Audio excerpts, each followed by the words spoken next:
Ерітінді тұз секілді еріген зат пен су секілді еріткіштен тұрады. Ерітінді массаның жоғалуы болмайтын материалдардың физикалық өзгерісінің мысалы болып табылады. Осылайша 30 грамм тұзды 500 грамм суда еріткен кезде 530 грамм ерітінді түзіледі.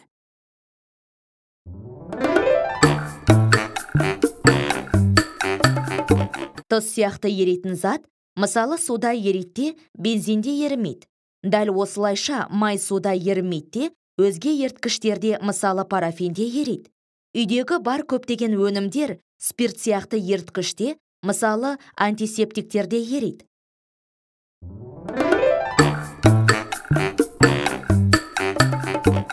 Біз бір қасық қантты су бар стақанға салғанда және араластырғанда, қант суда көрінетін өзгеріс тудырмай жоғалып кетеді.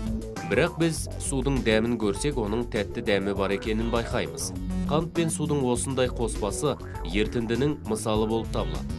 Ерітінді компоненттері атомдар немесе молекулалар секілді дискретті бөлшектер түрінде болатын біртекті қоспа. Заттар еріген компонент еріткіш деп аталады. Бұл жағдайда су еріткіш, ал қант еріген зат болып табылады. Ерітіндінің басқа мысалдарына сірке қышқыл мен судың қоспасы сірке суы және тасты тұз бен судағы басқа тұздардың ерітіндісі болып табылатын теңіз суы жатады. Газдар да сумен ерітінді түзе алады. Газдалған сусын судағы көмір қышқыл газының ерітіндісі. Газдалған сусынды екінші ыдысқа құйғанда еріген көмір қышқыл газының біраз бөлігі газ көпіршіктері түрінде бөлінеді.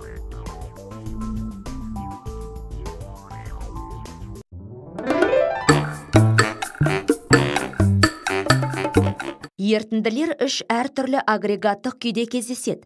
Олар газ, сұйық және қатты күйде болуы мүмкін.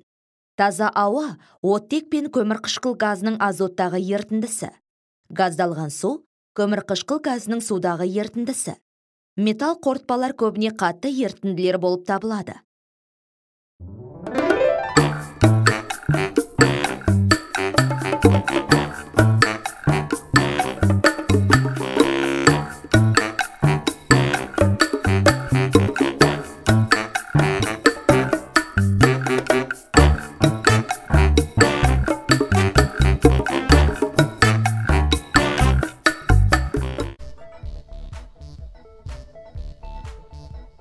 Егер біз 15 грамм тас тұзын 100 грамм суға қоссақ, тұз толығымен ерейді. Егер біз ерітіндіге тағы да азғантай мөлшерде тұз қосуды жалғастырсақ, тұз тағы да ерейді. Ерген заттың жаңа мөлшерін әлі де еріте алатын ерітіндіні қанықпаған ерітінді деп атайды.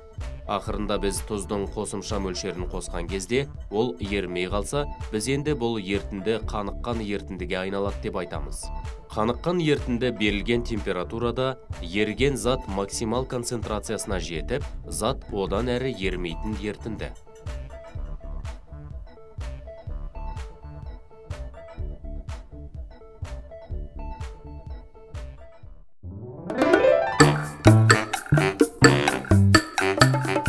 Көптеген еритін заттарды суға қосып, оның қасиеттерін өзгертуге тырысады. Мысал ретінде, автокөлік қозғалтқышының суыту жүйесіндегі судың қатуын болдырмайтын антифризді келтіруге болады. Киімдегі дақтарды сумен, дақтарды кетіретін жабдықтар не сабынмен кетіру мүмкін болмаса, ондай дақтарды химиялық тазалауда кетіруге болады. Ол киімдегі май не сия секілді заттарды еріте алатын арнайы еріткіштерді қолдану арқылы жасалады. Химиялық тазалаудан кейін киім желдетілетін бөлмеде тұрған абзал. Себебі онда қолданылатын еріткіштердің көбісі улы газдарды бөледі. Компьютерлік принтерде қолданылатын сиялар құрамында еріткіштердің қоспалары бар ерітінділер болып табылады. Еріткіштер принтерде біркелкі таралып, сия қағазға түскен соң, жайылып кетуден сақтау үшін тез ұшып кететіндей етіп таңдалады. Қажетті түс гаммасын алу үшін түрлі еритін заттар қосылады.